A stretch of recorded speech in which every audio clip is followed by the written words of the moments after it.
हाय, आपके साथ मैं हूँ Surbhi Sharma. India TV YouTube channel subscribe करिए, बेल आइकन दबाएं। कोरोना के इस संकट के दौर में क्राइम करने के तरीके भी बदल गए हैं। अब अपराधी जीवन रक्षक दवाओं के लिए मारे मारे फिर रहे लोगों की मजबूरी का फायदा उठाकर कालाबाजारी कर रहे हैं। ये अपराधी लोगों को दवा के नाम पर जहर बेच रहे हैं। ऐसा ही एक चौंकाने वाला मामला मध्य प्रदेश के जबलपुर से आया, जहां एक अस्पताल का डायरेक्टर ही नकली रेमडेसिविर इंजेक्शन का काला धंधा चला रहा था। नकली इंजेक्शन के इस रैकेट के तार गुजरात तक जुड़े थे। इसका खुलासा तब हुआ जब गुजरात पुलिस नकली रेमडेसिविर इंजेक्शन रैकेट की जांच के लिए जबलपुर पहुंची। जांच में पता चला कि 500 नकली रेमडेसिविर इंजेक्शन इंदौर से मंगवाए गए थे। सिटी हॉस्पिटल के संचालक श्री सरबजीत सिंह जी मोखा ने और अपने जो मैनेजर हैं देवेश चौरसिया और सपन जैन के द्वारा इंदौर से वही नकली रेमडेसिविर इंजेक्शन मंगवाए हैं। लगभग 500 इंजेक्शन उनके द्वारा मंगवाए गए थे और यह इंजेक्शन कुछ मरीजों को भी लगाए गए हैं। इस प्रकार इन्होंने यह अपमिश्रित इंजेक्शन रेमडेसिविर इंजेक्शन लगाए गए हैं। मरीजों के साथ एक छल कपट किया है और इससे कुछ मरीजों की जान को संकट भी उत्पन्न हुआ। हमारे संवाददाता राकेश श्रीनिवास इस पर और ज्यादा अपडेट के साथ हमारे साथ जुड़ चुके हैं। राकेश, ये तो और भी हैरान करने वाला है कि किसी अस्पताल का डायरेक्टर इस तरह के कालाबाजारी में नकली रेमडेसिविर के बेचने और खरीदने में लगा हुआ था। कुल कितनी गिरफ्तारियां हुई हैं और अब तक क्या क्या कार्रवाई हो चुकी है इस पूरे मामले में? हम आपको बता दें कि ये मामला गुजरात से शुरू हुआ है, जहां से मोरबी के डिस्ट्रिक्ट में नकली इंजेक्शन की खेप पकड़ी गई, वहां से शुरुआत हुई है। जब जबलपुर का नाम आया, जबलपुर में सपन जैन की गिरफ्तारी गुजरात पुलिस ने की। उसके बाद सपन जैन की सूचना पर पुलिस ने सरबजीत सिंह मोखा, जो सिटी हॉस्पिटल के डायरेक्टर हैं, उन तक पहुंची। और सिटी हॉस्पिटल के director Sarabjit Mokha basically doctor नहीं है, एक व्यापारी है।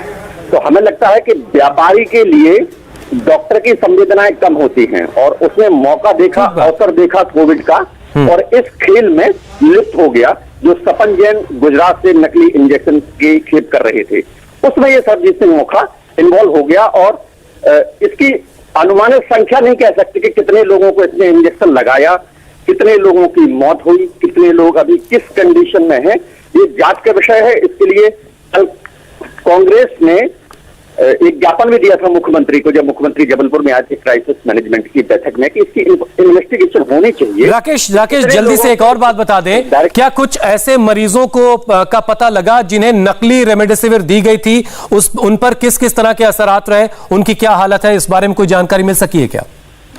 इस बारे में अभी इन्वेस्टिगेशन करने के लिए ही विपक्ष भी तैयार है और प्रशासन इसकी जांच करने की बात कह रहा है कि हम इसकी जांच करेंगे कि कहां इन्होंने किन किन मरीजों को लगाया। चलिए राकेश, वक्त इतना ही था। बहुत बहुत शुक्रिया, आपने जो जानकारी दी वो बहुत अहम है। और ऐसे वक्त में जब पूरा देश एक मुश्किल दौर से गुजर रहा है, रेमडेसिविर दवाओं की हर तरफ मांग है, नकली रेमडेसिविर बना करके लोग बेच रहे हैं और उसका जो भंडाफोड़ हुआ है जबलपुर और इंदौर में, हालांकि इसके तार गुजरात तक जाते हैं।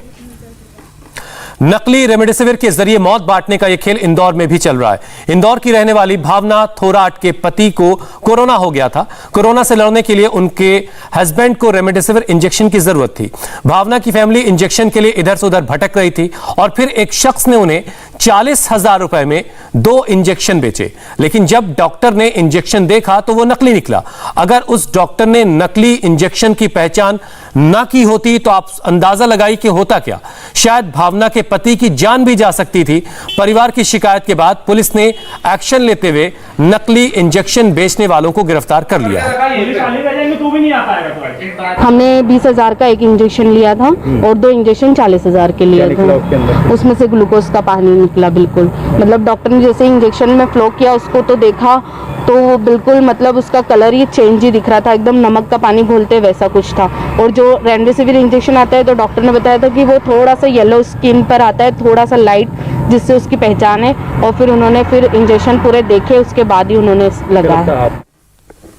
पूरे क्षेत्र में हम लोगों ने करीब 17 लोगों के खिलाफ FIR दर्ज करी है और सभी को जो है जेल भेजा है। इसके अलावा ये सभी 17 आरोपियों के खिलाफ NSA के तहत कार्रवाई के लिए प्रतिवेदन हमारे यहाँ से कलेक्टर ऑफिस जा चुका है। इनमें से कुछ का गवर्नमेंट के स्तर पे भी कंफर्मेशन हो चुका है। इसके अलावा ये जो जितने भी इस तरह के दुष्ट लोग हैं उनको जो है किसी भी तरीके से बख्शा नहीं जाएगा। इनकी पूरी प्रॉपर्टी डिटेल हम लोग निकलवा रहे हैं और प्रॉपर्टी डिटेल निकलवाने के बाद में यदि इनका नियम विरुद्ध तरीके से इन्होंने घर बनाया होगा तो हम नगर निगम को लिख रहे हैं कि इनका घर भी तोड़ा जाए। हाय, आई एम सुरभि शर्मा। खबरों से अपडेट रहने के लिए India TV YouTube channel subscribe करिए, साथ में बेल आइकन जरूर दबाएं। जुड़े रहें इंडिया टीवी के साथ।